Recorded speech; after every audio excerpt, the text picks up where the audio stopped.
12 states, over 2,500 miles in 8 days. Was that a good idea?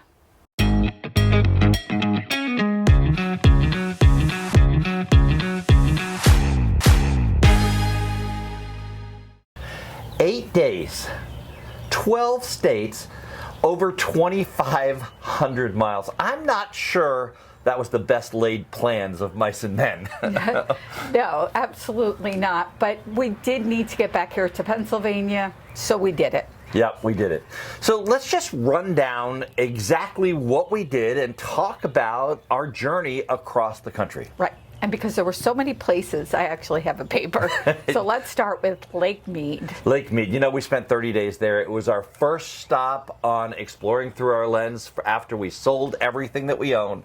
And I'll tell you what, staying there for 30 days, it was almost like home.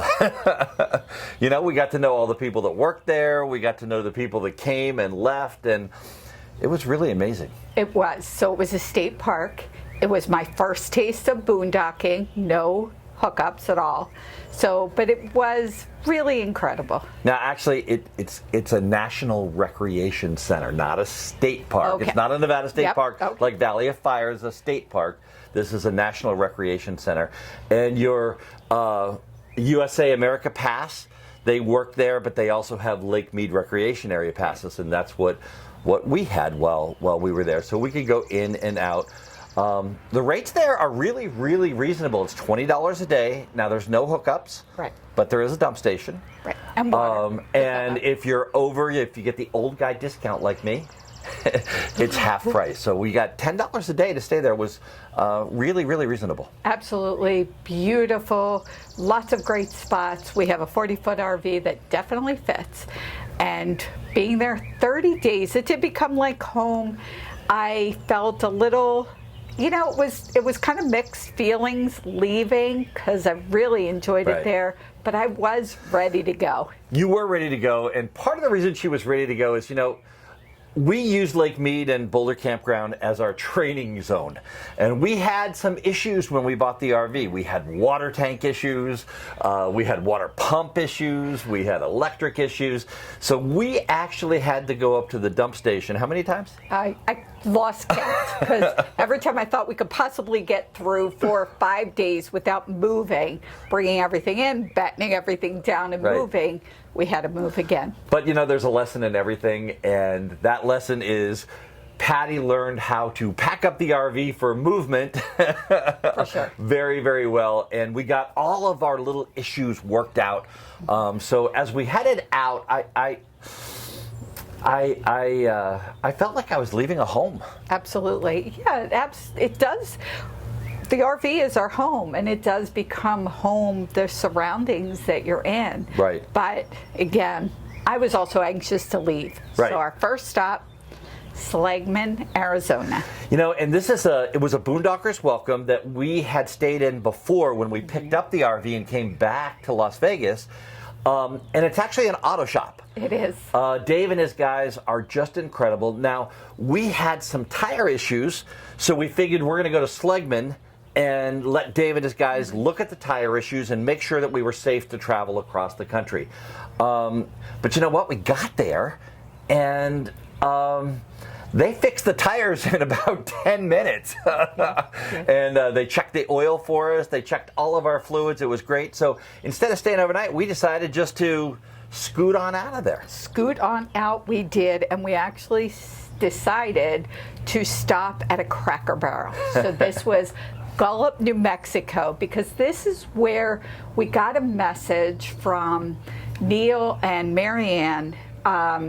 They are friends of ours, and we knew we were going to stay there in Albuquerque, New Mexico. And they said, hey, can you get here early in the morning?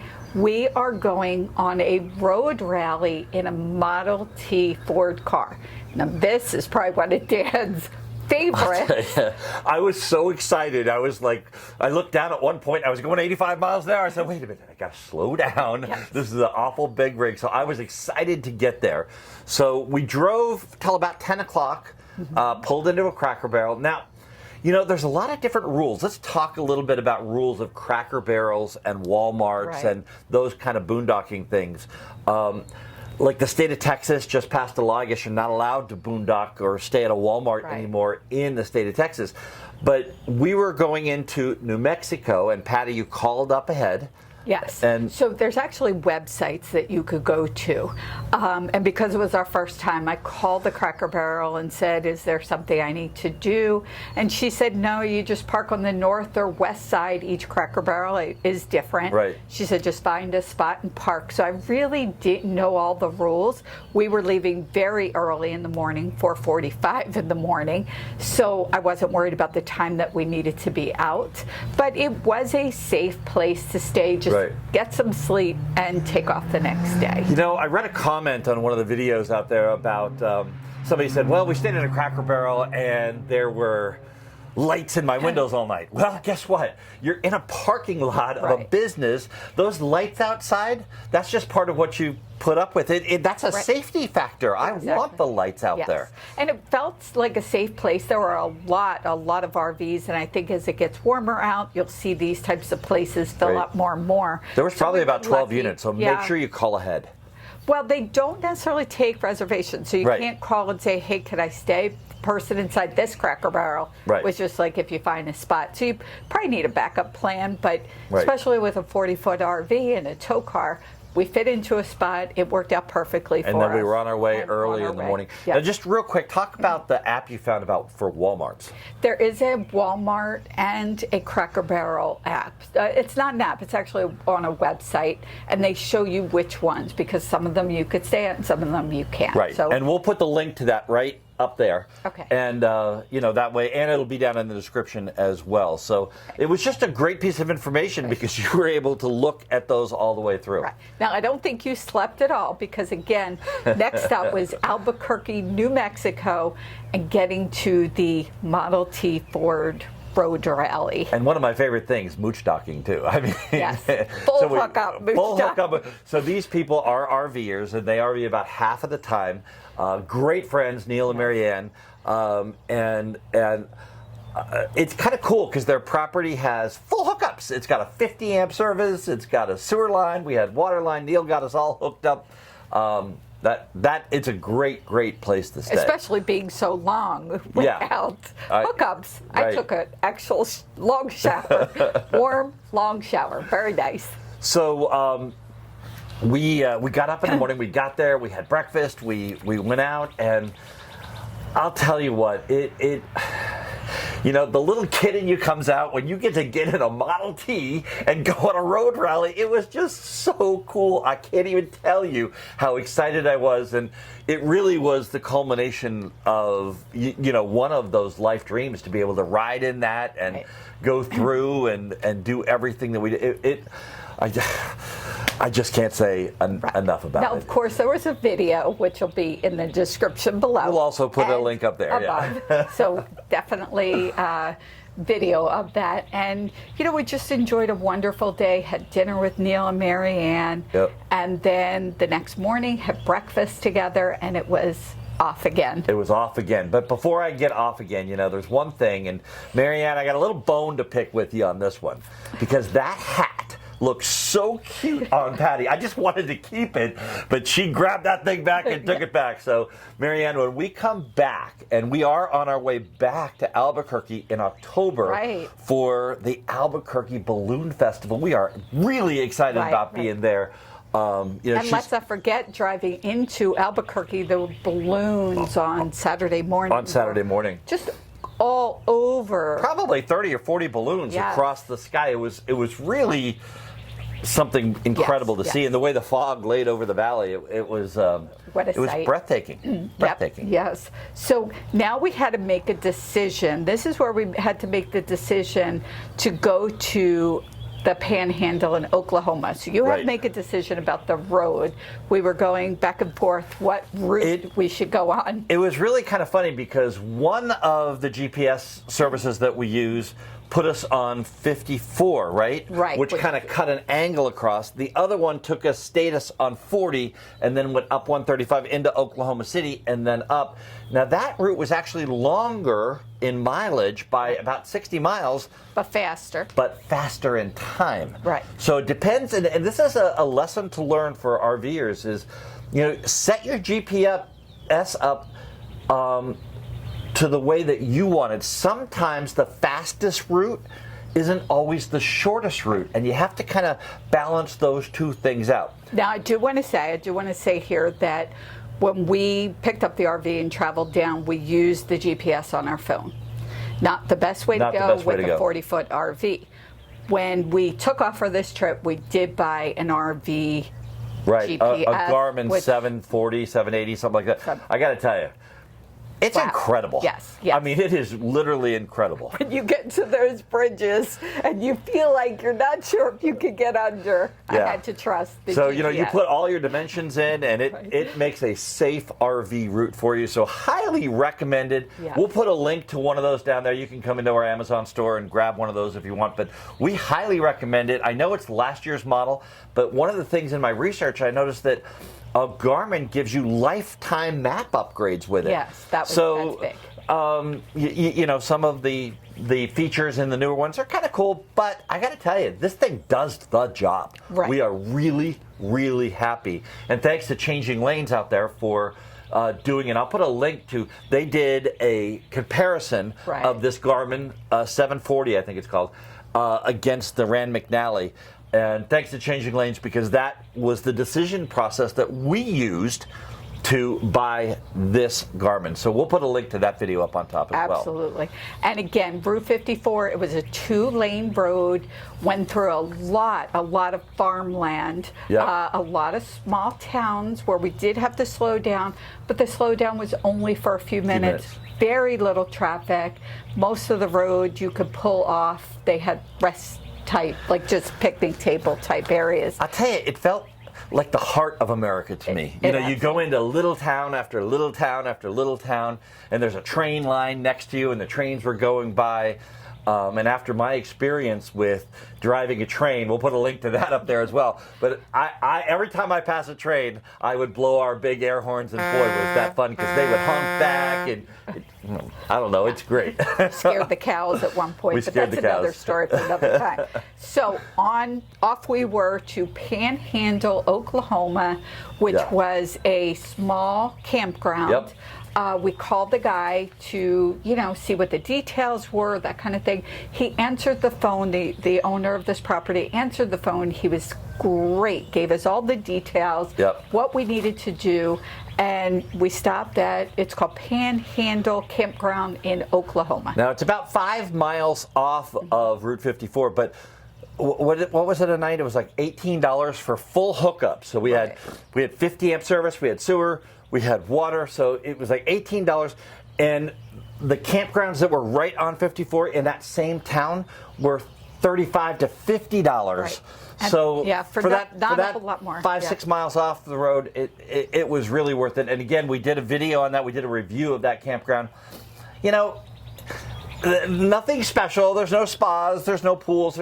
But it was very safe, it was very clean, it was very neat, and the stars there were incredible, I gotta tell you. So we parked and we watched the sunset over this field. I love my sunset. Yes. I haven't gotten up yet early enough for a sunrise. We'll work on that.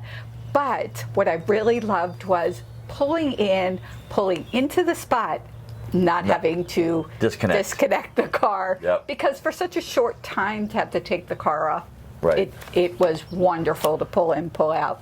Great. There is a road right there, and the road does have some traffic, so if you need it absolutely quiet, it's not the place, but there are very few cars that go by. Now, I'm a pretty hard sleeper, yes. So she'll sleep through anything. Didn't bother me. Yeah, I'll sleep through anything. It's true, but I try and be conscious of what other people look for. There wasn't a lot of traffic. So we got up in the morning, we left there, and we went to do one of my favorite things in the entire world. It's called moochdocked. Yes. So Kansas, the middle of Kansas, and we're not giving away where this was. There is a small RV park there, but they are full. So, Yeah. and they're friends of ours, and we did moochdock there. It was just we decided that it was the middle of the country, pretty much the middle of our journey, and we were going to take a couple days to recharge and relax. Right. So it was really nice. Now, David and Renee, they are friends and business partners with us, and we are going to go back there in the middle of the summer when it's up and operating. But I'll tell you what, just a little, he has got the longest, it's like 170, 80 feet, something like that. He has got the longest water slide privately owned probably in the country. Now we can't. Too long for me to do. Too long for you to do, yeah. And then he's got a second one that just kind of like goes straight down and shoots you out into the water. They've got a beautiful lake there. Just a great, great resort. But it's a membership resort, and you know, some people come by and I call it Shangri-La. I'm not sure even what the name of his RV, but we're not even going to tell you because they don't want more people coming. Right. They're kind of full for the entire summer this year and most of next year as well. Right. So just really, really a beautiful campground. And so we definitely wanted to, thank David and Renee. We had dinner with them and breakfast with them, and power, water, awesome. Yeah, just really, really, really nice. Now, from there, we had something happen to us that everybody in the RV world has happened to them at some point. A chip in your windshield. Oh my goodness. Now, David pointed out to me that with our insurance, they actually cover that to fix the chip in the windshield. Yep. So before we left the area, we made an appointment with a glass company and went in. Took about a half hour. We went out and had breakfast while they were fixing it and fixed the windshield, and we were off on our way. So if you don't have that coverage in your policy, you might want to check to see how much it costs to get that coverage. Because I know worth it. A windshield replacement is $1,500, and we have 2 front windshields, so it's a lot of money. Right. And they would have come out to us if we had the extra day. So when we got there, if we had notified them, they actually come out to you. Yeah. Because we were leaving that next morning, they did. Made us an appointment. They were amazing. We'll let you know who they are. It was Safe Light Auto Glass is who we went to. That's exactly who it was. We didn't even know that our insurance covered that. We did not know that. Check your insurance coverage. And if you don't have that coverage, you might want to try to find that coverage with somebody because it's really, really a lifesaver. And it happens to all of us. When you're out there with those great big glass, it's the good and the bad. You can see everything, and it's a beautiful look out that front window. But because it's all that glass and rocks and stuff come up and chip. So and you do want to fix those cracks as quickly as soon as you find them, you want to fix them. So if they're smaller than a quarter, they can fix it. All right, where do we go next? So now we're off to Fulton, Missouri, right? Missouri. Serenity Valley Winery, and we were in so many places. If I didn't have this, I wouldn't be able to remember. Serenity Valley Winery, we sat and had a nice chat with Eric and Angie, and we did a video. Actually, we just put that video up, so we'll put a link to that video there. If you're in that area along I-70, it's just a little bit off I-70, maybe a mile or 2 off I-70. I just felt so relaxed sitting by the lake. Patti, made a friend with a duck. Yeah, he was following me. You could see that in the video. This was a Harvest Host, so we, again, just wanted a nice place to stay overnight, be able to relax and really enjoy some scenery. And this was our first Harvest Host. It was our first Harvest Host, Regina, the owner, one of the owners, her and her husband own Serenity Valley. And they make the wine right there on. They make the wine. And in our video, we got to go back and watch as they're making the wine and bottling the wine. What a great experience that was. But what was really nice was I contacted her the day before. She said yes. She gave us great instructions, let us know, that they do have some food when they close, and it was just what a wonderful experience. Really? So highly recommend for us. Harvest Host paid for itself. We're very happy with it. Really, just that one stay kind of paid for itself, and the wine, just incredible, the wine there. I bought a bottle of, my mother-in-law, Renee, she loves sweet wine. And it's never sweet enough for her.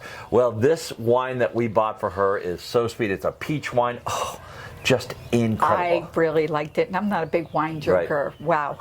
Can't wait to share that with her. So again, that's another night. Yes. Off we go. Video, link below and up above. And then, where do we go? Marshall, Illinois to Lincoln Trail. This was a state park. Lincoln Trail State Park. And, just another incredible experience. We did a campground review of that. Again, up there, down there, you know the trick. But I'll tell you what, camp host, and we've been in some camps where the camp hosts are good. They're average, they do their job. And then some of them are just above and beyond. And, when we got there, the camp host greeted us, and he got his golf cart out and, saw that, Explorer 1 is a 40-foot Monaco Diplomat. So it's big. And then we have Explorer 2 on the back, which is a Chevy HHR. When you put the two together, it's a little over 55 feet long. So we didn't really want to disconnect. No, Patti never wants to disconnect the car, but we didn't want to disconnect somewhere. It's disconnected now. It's disconnected now. But I got to tell you, he drove us around the whole campground. He showed us exactly, where the best place to be, and he showed us the spot that we could pull through. Right. And so there's actually two separate campgrounds, and again, it'll be in the video. We wanted the campground that was by the lake. Why not? Right. Beautiful. But for, again, one night, we were going to spend some time and just the next morning kind of take a little bit of time, but we were taking off. So that's where disconnecting the car is more, it's not that difficult, but I don't want to spend the time. So he did recommend that maybe just the pull-in spot. And again, we were able to pull 55 feet into the pull-through spot. It was so easy, plenty of room. So if there is something bigger out there, I guess a Grand Design might be bigger, you can definitely pull right in and not have to disconnect. So all the spots had 50 amp, 30 amp, and 15 amp service, whatever your unit needs. There was no other hookups, no sewer, no water. There's water spouts around. Right. Very reasonable. $15 Monday to Thursday, and then over the weekend, I think it's $20 a night. What? It was just beautiful, and firewood everywhere. Yeah, so it was funny. I got to tell this because, in Nevada, at Lake Mead, there's not a lot of wood around. And when you go to buy it, it's expensive because it's just a desert. That's why.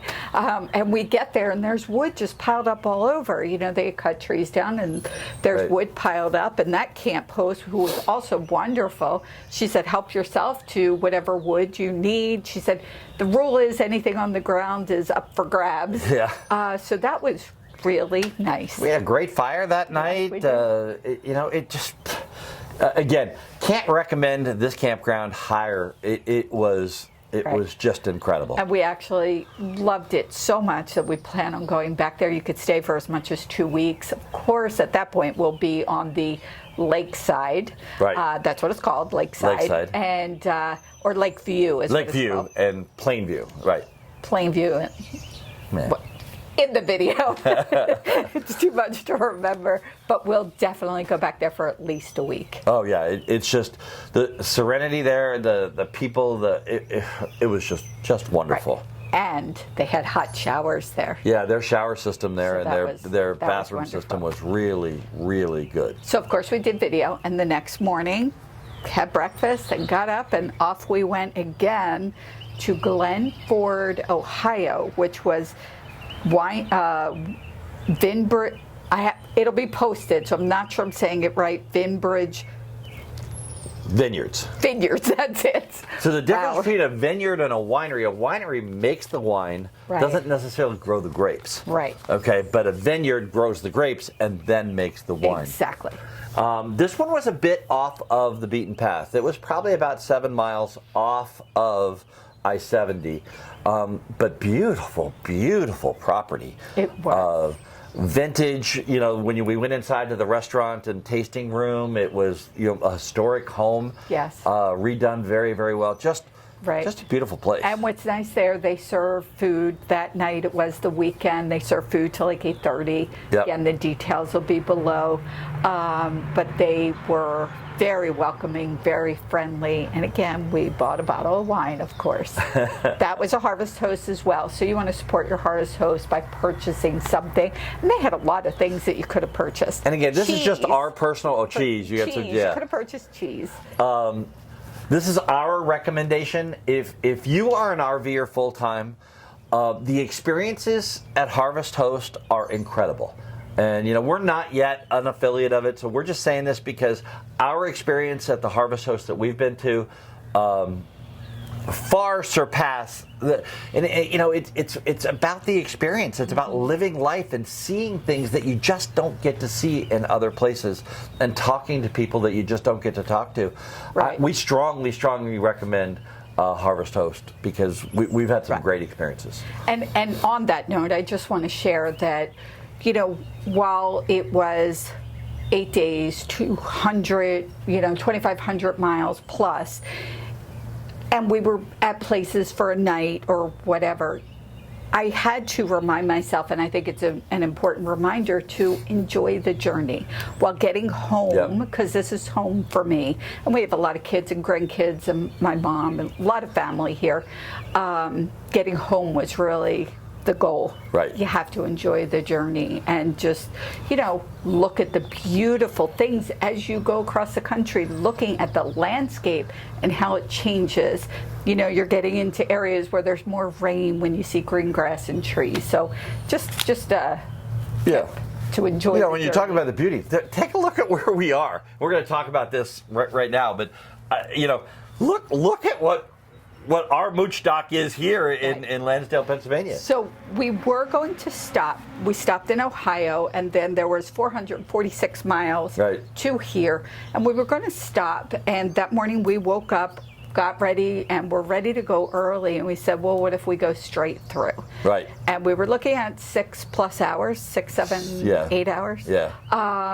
So we said, okay, why not? And we came straight on through and got here Saturday. So, and before we talk about where we are and how we got here, I just want to talk a little bit about, that being on and driving for 7 to 8 hours in a Class A RV, towing a vehicle. And it's funny because our friends over at KYD, Mark and Trish, they, in their first season, or their 10th season, whatever it is, they just started and they went motorized, so they're in a Class A RV. And he was talking about this in that video, and I'll link that video up above as well, where how when you're driving a Class A, you kind of have to be on all the time. It's not like driving your truck and pulling a trailer like they used to pull an Airstream. Right. It really, you're in this big vehicle, it's over 35,000 pounds, it's 55 feet long, takes a while to stop, so you really kind of got to be on. So I really don't recommend driving 8 hours in one day. But I'll tell you what, the way we did it, we drove a few hours and then we'd pull over to the side, I'd get on the couch, lay down for a little while, we'd make some lunch, make some snacks. It really worked out for us. And for me, it wasn't difficult at all. Now, I have not driven it at all. Our friend John, who we met in Lake Mead, suggested that I drive it. No, haven't done it yet. We're working on that.